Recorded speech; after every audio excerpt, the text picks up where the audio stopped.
Welcome to Samba Samba. Enjoy the video. You start by confirming the Alight Motion version because XMLs rely on matching feature sets. Once done, back up your project. Duplication prevents accidental loss. Next, import the XML via Project Import and follow asset prompts. If Alight Motion flags missing files, it lists them for relinking. Make sure to keep the import window open. Review warnings. This step establishes the structure you'll edit, so get a clean import before moving on. Once imported, inspect the timeline and map XML layer names to your project layers so behavior remains consistent. You'll need to fix anchor points and scale because differences cause jumps. Adjust values to 1 decimal if necessary.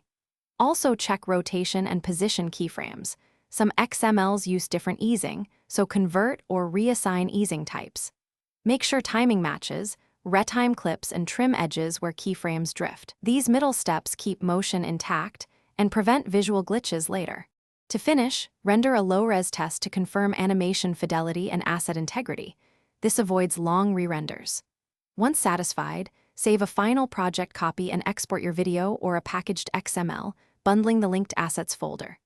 If things go wrong, relink missing assets immediately and check file names. Case sensitivity and path changes often break XMLs.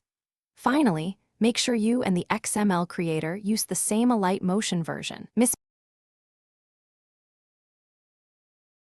Thanks for watching. Consider subscribing if we helped you.